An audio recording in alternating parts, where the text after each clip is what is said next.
You need to understand something right now before we go any further into this video. What I'm about to reveal to you is the most shocking backstage political maneuvering WWE has seen in decades, and it involves two men who were once inseparable, two men whose names have been synonymous with each other for 20 years, two men who built empires together and are now on the verge of destroying each other in the most catastrophic way imaginable. Paul Heyman, the advocate, the special counsel to Roman Reigns, the wise man of the bloodline, the man who has stood by Brock Lesnar through thick and thin since the early 2000s, has officially requested that WWE fire Brock Lesnar. Not suspend him. Not send him home for a cooling-off period. Fire him. Terminate his contract. Remove him from the company permanently. And Nick Aldis, the SmackDown general manager who has been trying to maintain order on the Blue brand for months now, has denied that request, which means we are heading toward an absolute collision course that could tear SmackDown apart at the seams and create the most dangerous and unpredictable environment WWE television has seen in years. I have sources. I have receipts. I have information that WWE does not want getting out because it exposes just how dysfunctional things have become behind the scenes, and by the end of this video you're going to understand why this situation is way bigger than just a storyline, why real relationships are being destroyed, why careers are hanging in the balance, and why everything you thought you knew about Paul Heyman and Brock Lesnar's friendship was apparently a lie. So hit that like button right now, subscribe to this channel and turn on notifications because this is going to be the most important wrestling story of the year and you do not want to miss a single development as this nuclear situation continues to unfold. Let me take you back to the beginning of this nightmare because you can't understand the severity of what's happening now without knowing the history that led us to this breaking point. Paul Heyman and Brock Lesnar have been connected for over 2 decades. When Brock debuted on the main roster in 2002, it was Paul Heyman who became his manager and mouthpiece, who helped establish him as the next big thing, who did the talking while Brock did the destroying. They had incredible chemistry. Heyman's gift for words combined with Lesnar's legitimate athletic ability and intimidating presence created magic. They won championships together. They main event WrestleManias together. When Brock left WWE in 2004 to pursue other opportunities, Heyman moved on to managing other clients. But when Brock returned in 2012, guess who was right there by his side again? Paul Heyman. And for the next decade, with a few brief interruptions, they were essentially a package deal. If you hired Brock Lesnar, you got Paul Heyman. If you wanted to negotiate with Brock, you went through Paul. Their relationship transcended the typical manager and client dynamic. They were friends. They were business partners. They trusted each other implicitly in a business where trust is rare and often misplaced. But then the bloodline happened. Roman Reigns, who had been struggling to connect with audiences as a babyface for years, finally turned heel and embraced his role as the tribal chief. And he needed someone to help him with his promos, someone to add gravitas and legitimacy to his presentation, someone who understood the business at the highest level. He needed Paul Heyman. And Paul, always the opportunist, always looking for the next big thing, saw potential in Roman that maybe even Roman didn't see in himself at that point. So Paul became Roman's special counsel, his wise man, his advocate. And this created an awkward situation because Paul was now fully committed to Roman Reigns and the bloodline, but he still had this decades-long relationship with Brock Lesnar. For a while, WWE tried to play it both ways. Paul would occasionally interact with Brock when Brock showed up for his sporadic appearances. There were moments where you could see the tension, where it seemed like Paul was being pulled in 2 directions,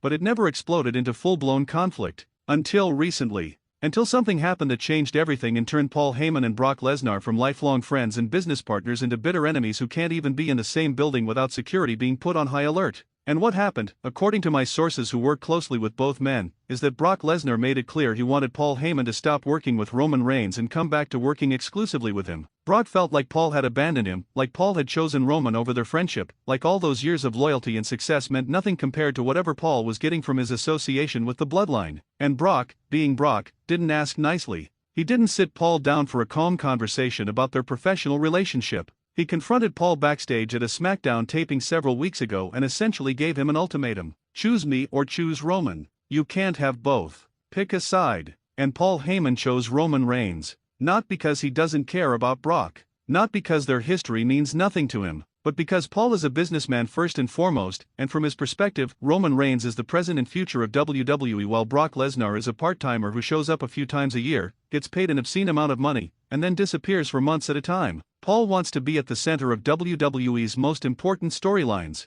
He wants to be on television every week. He wants to be involved in the decision-making and the creative process at the highest levels. And you can't do that when you're tied to someone who's barely around. So Paul chose Roman. And Brock Lesnar lost his mind. The confrontation that followed, according to multiple eyewitnesses, was one of the most intense and uncomfortable things anyone backstage had ever seen. Brock got in Paul's face and started screaming at him, calling him a backstabber and a traitor and every other name you can imagine. Paul tried to explain his reasoning, tried to make Brock understand that this wasn't personal, that it was just business, that they could still be friends even if they weren't working together professionally. But Brock wasn't hearing it. He felt betrayed on a fundamental level. This was the guy who had been by his side for 20 years, who had been in his corner during his biggest matches, who had negotiated his contracts and helped him become one of the highest paid wrestlers in history. And now Paul was telling him that Roman Reigns was more important? That their friendship took a backseat to Paul's career ambitions? Brock couldn't accept it. Wouldn't accept it. Things got physical.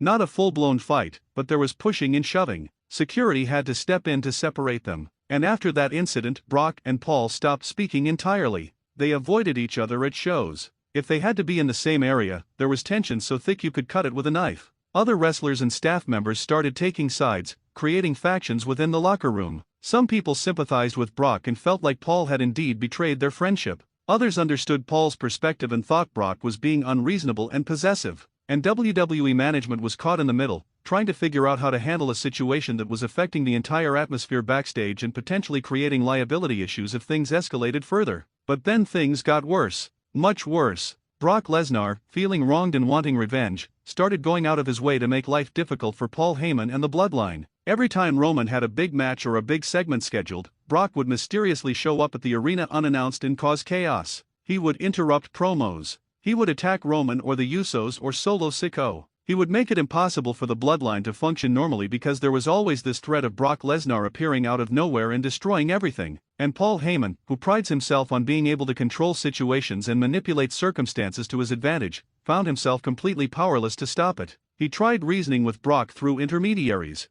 He tried having WWE officials talk to Brock about respecting the show's format and not going into business for himself. Nothing worked. Brock was on a mission to punish Paul for choosing Roman over him, and he didn't care about the consequences or the collateral damage he was causing. This brings us to 2 weeks ago when everything reached a boiling point that set in motion the events I'm telling you about today. SmackDown was in the middle of a crucial segment where Roman Reigns was cutting a promo about his upcoming title defense, with Paul Heyman by his side doing what he does best, adding layers and depth to Roman's character with his eloquent and passionate advocacy. The crowd was into it. The segment was going perfectly. And then Brock Lesnar's music hit. The place exploded because nobody knew Brock was going to be there. He wasn't advertised. He wasn't on the internal rundown that production had. He just decided to show up and insert himself into the segment without permission from anyone. Brock marched down to the ring with that look of pure rage that he gets, and Roman's entire demeanor changed. The tribal chief suddenly looked concerned because Brock Lesnar, when he's legitimately angry, is one of the most dangerous human beings on the planet.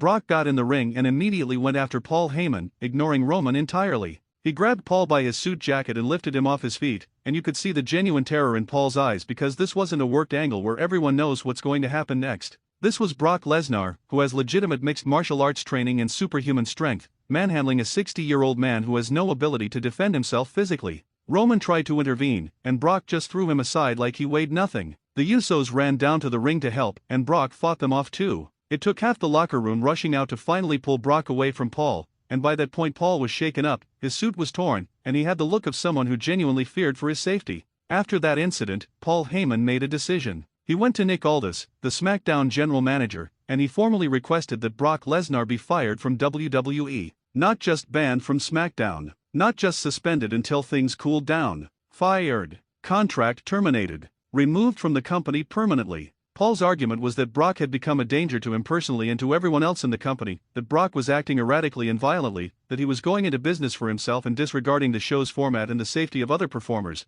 and that as long as Brock was employed by WWE, nobody associated with the Bloodline would be safe. Paul laid out a whole case with specific incidents and examples of Brock's behavior over the past several weeks. He talked about the backstage confrontations. He talked about the unauthorized appearances. He talked about the physical altercation 2 weeks ago. And he demanded that WWE choose between keeping him and the Bloodline, which are central to SmackDown's success and appear every single week, or keeping Brock Lesnar, who shows up sporadically and creates chaos whenever he does. Now, you have to understand the position this put Nick Aldis in. Nick is relatively new to the general manager role on SmackDown. He's trying to establish his authority and prove that he can run the show effectively, but he's also dealing with two of the most powerful and influential figures in WWE history. Paul Heyman is a legend who has been instrumental in some of WWE's biggest storylines and moments. He has the ear of Roman Reigns, who is the top star in the company. Firing Brock Lesnar based on Paul's request would keep Paul happy and keep the bloodline stable, which is good for SmackDown's week-to-week programming. But on the other hand, Brock Lesnar is Brock Lesnar.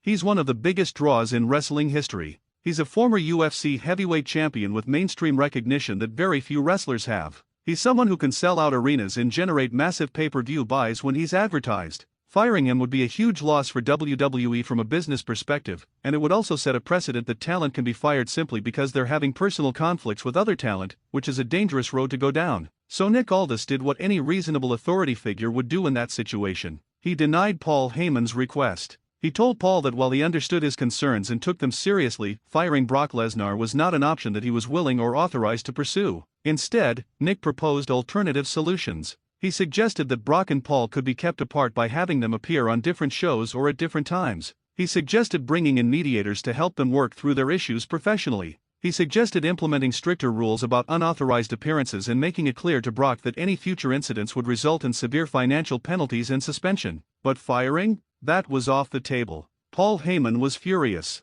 Absolutely furious. According to people who were in the room when Nick delivered his decision, Paul went on a rant about how Nick was making a huge mistake, about how this was going to end badly, about how Nick was prioritizing Brock's sporadic appearances over the safety and well-being of the people who are there every single week carrying the company on their shoulders. Paul accused Nick of being weak and of not having the courage to make the hard decisions that being a general manager requires. He threatened to go over Nick's head to Triple H or even to Vince McMahon if necessary to get the decision reversed. And Nick, to his credit, stood his ground. He told Paul that the decision was final, that he had considered all the factors and this was what he believed was best for SmackDown and for WWE as a whole, and that Paul needed to find a way to coexist professionally with Brock even if their personal relationship was beyond repair. Now we're in this incredibly volatile situation where Paul Heyman is furious that his request was denied, where Brock Lesnar knows he has leverage because WWE chose to keep him over firing him at Paul's request, and where Nick Aldis is trying to maintain order while managing two enormous egos who both feel like they've been wronged. And the ramifications of this are going to be felt across WWE for months, possibly years,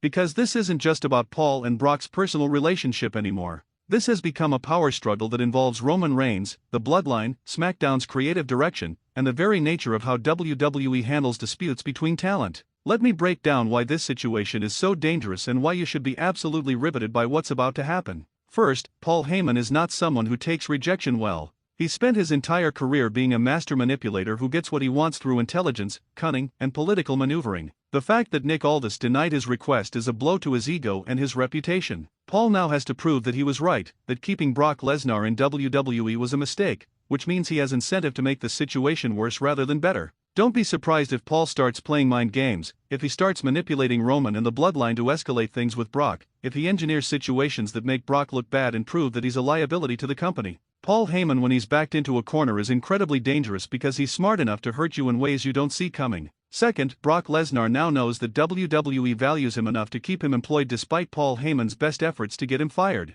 That gives him an enormous amount of leverage and confidence. Brock could decide that he has carte blanche to do whatever he wants because WWE has essentially told him that his star power is more important than Paul's concerns. He could become even more aggressive in his attacks on Paul and the bloodline. He could start making demands about his contract or his booking or how he's used on television, knowing that WWE is reluctant to push back too hard because they don't want to lose him. Brock emboldened and feeling vindicated is a terrifying prospect for anyone who has to work with him or deal with him backstage. Third, Nick Aldis has now made himself a target. By denying Paul Heyman's request, he's essentially chosen a side in this conflict whether he meant to or not. Paul is going to view Nick as an enemy, as someone who stood in the way of his safety and his goals. And Paul Heyman as an enemy is not someone you want to have because he will find ways to undermine your authority and make your life difficult. We could see Paul working behind the scenes to get Nick removed as general manager, or to make him look incompetent on television, or to turn the locker room against him. And on the flip side, if something happens between Brock and Paul in the future, if there's another violent incident or if someone gets hurt,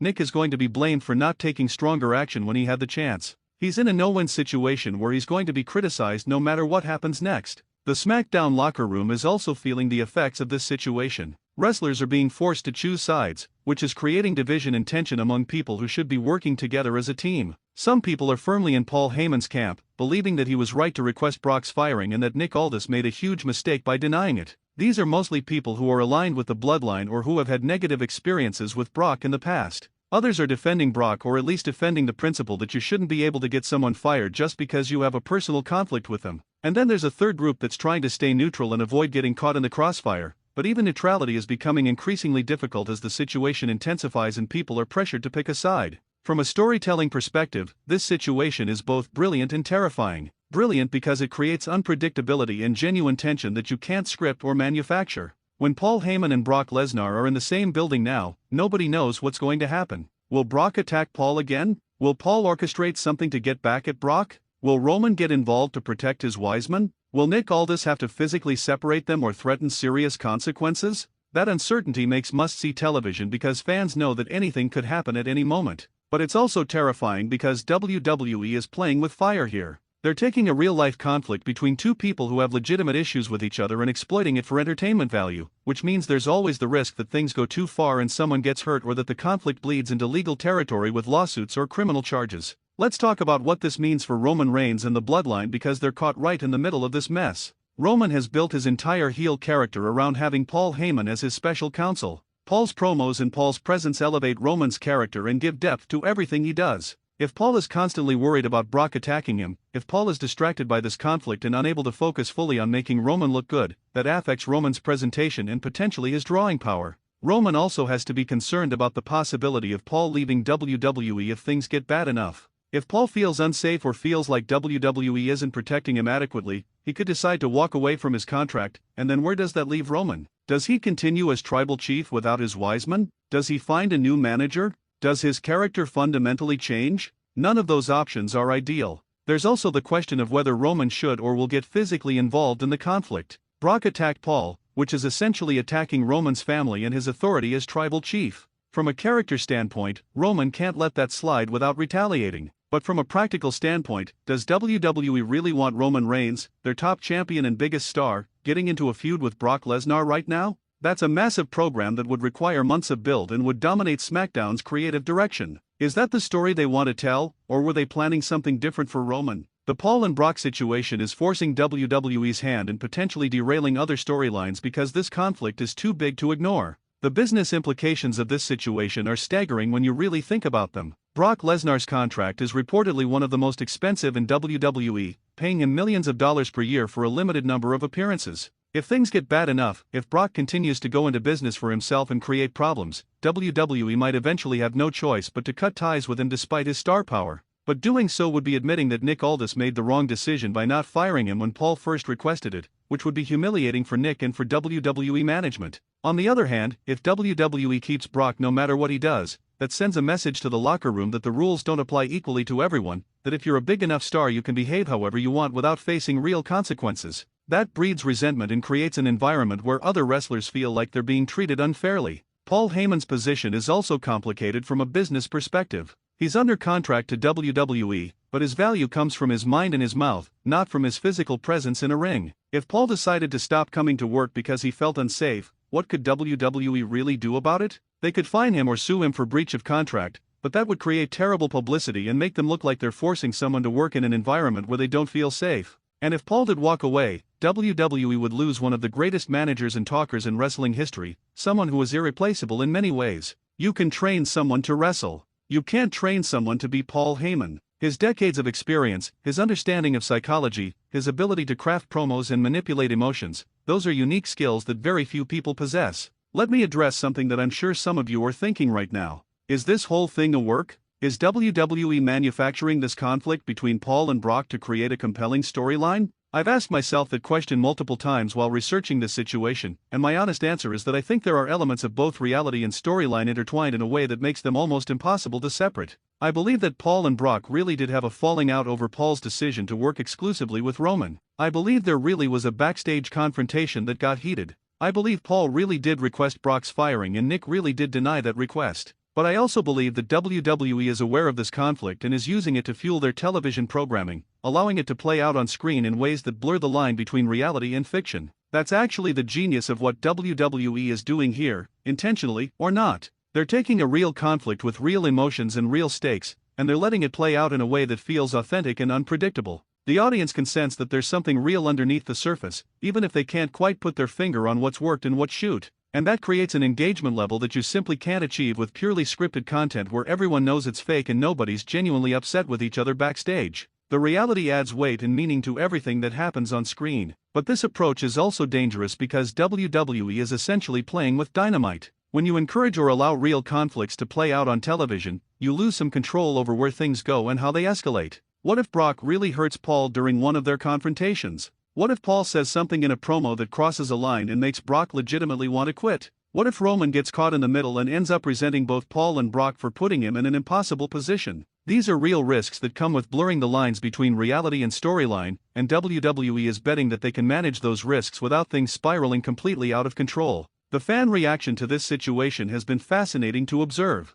Wrestling fans are generally pretty smart and can usually tell when something feels authentic versus when it's obviously scripted. And the Paul Heyman vs. Brock Lesnar situation has that feeling of authenticity that gets people talking and debating and analyzing every detail. Social media has been exploding with theories about what's really happening, what's going to happen next, and who's in the right. Team Paul people argue that he's justified in wanting Brock fired because Brock has been violent and unpredictable and has created an unsafe working environment. Team Brock people argue that Paul betrayed a 20-year friendship for his own career advancement and that Brock's anger is completely understandable. And Team Nick Aldis people, though there aren't as many of them, argue that Nick made the right call by trying to find a middle ground solution rather than firing someone based on personal conflicts. The wrestling media has also latched onto this story in a big way. Podcasters are dedicating entire episodes to discussing the situation. News sites are publishing multiple articles per day with new information and speculation. YouTube channels are pumping out videos analyzing every angle and every possible outcome. And all of this attention, all of this engagement, is exactly what WWE wants because it keeps their product in the conversation and makes people feel like they need to tune in every week to see what happens next.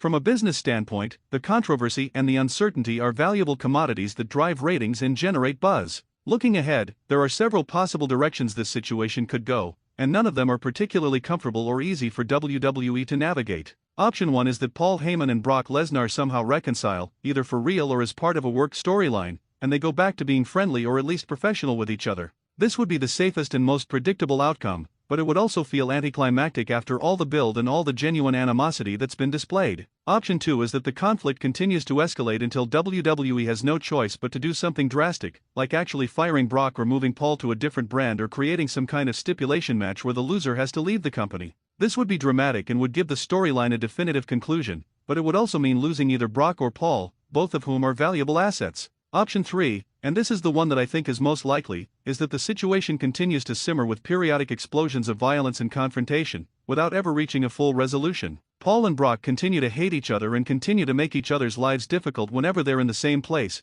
creating ongoing drama and unpredictability for SmackDown. Nick Aldis continues to try to manage the situation and keep it from completely spiraling out of control, with varying degrees of success. Roman and the Bloodline continue to get caught in the crossfire and have to navigate the complications that come with having a Wiseman who's constantly worried about being attacked by a beast. This approach would allow WWE to milk the storyline for as long as they want without having to commit to a definitive ending, but it would also run the risk of the audience getting tired of it if it goes on too long without significant developments. There's also the possibility of outside forces getting involved. What if other wrestlers decide they've had enough of Brock's behavior and band together to force WWE's hand? What if someone from management above Nick Aldis, like Triple H or whoever the final decision maker is these days, steps in and overrules Nick's decision to keep Brock employed? What if Paul Heyman decides to take matters into his own hands and hire someone to take Brock out, creating a whole new layer of complexity and moral ambiguity? Wrestling storylines often work best when they have multiple moving parts and multiple characters with different motivations all colliding with each other, and this situation certainly has the potential for that kind of complexity.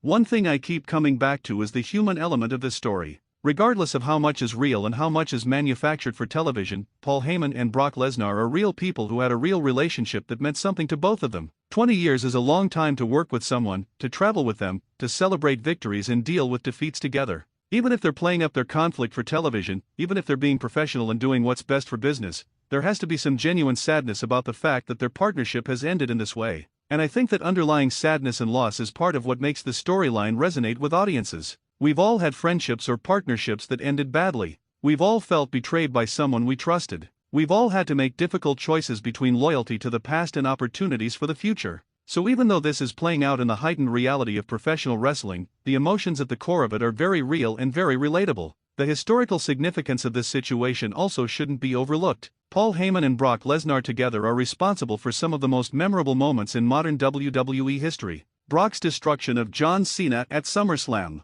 The end of The Undertaker's WrestleMania streak. countless other matches and promos and segments that are embedded in wrestling history. The fact that their partnership is ending not with a celebration or a retirement tour but with accusations and requests for firing and denied requests and ongoing animosity, that's tragic in a Shakespearean kind of way. These two titans who conquered the wrestling world together are now destroying each other, and there's something simultaneously compelling and heartbreaking about watching that unfold. I want to address one more aspect of this situation that I think is really important and doesn't get talked about enough. The precedent that's being set here matters for how WWE handles conflicts between talent going forward. If Paul Heyman's request to fire Brock had been approved, that would have established that personal conflicts and feelings of being unsafe are valid reasons for having someone removed from the company. That might sound reasonable on the surface, but it could also be weaponized by people who just don't like someone else or who see someone as competition for spots on the card. On the other hand, by denying Paul's request, Nick Aldis has established that personal conflicts alone aren't sufficient grounds for termination, which could be seen as protecting talent from false accusations or politically motivated attacks, but could also be seen as dismissing legitimate safety concerns. There's no perfect answer here, and whatever precedent gets set is going to affect how similar situations are handled in the future. The fact that you're still watching this video, the fact that you've made it this far through this incredibly complex and detailed breakdown, tells me that you're as invested in this situation as I am. You understand that what we're watching unfold with Paul Heyman, Brock Lesnar, and Nick Aldis is bigger than just another wrestling storyline. This is real people with real emotions dealing with real conflicts in a way that happens to be playing out on our television screens. And regardless of how it ends, regardless of whether Paul and Brock ever reconcile or whether one of them ends up leaving WWE, we're witnessing something that's going to be talked about and analyzed and referenced for years to come. So here's what I need from you right now. Drop a comment immediately telling me whose side you're on in this conflict. Are you Team Paul Heyman, believing that he was justified in requesting Brock's firing and that Nick Aldis made a huge mistake by denying it? Are you Team Brock Lesnar, believing that Paul betrayed their friendship and that Brock's anger and actions are completely understandable? Are you Team Nick Aldis, believing that he made the right call by trying to find a middle ground and refusing to fire someone based solely on personal conflicts?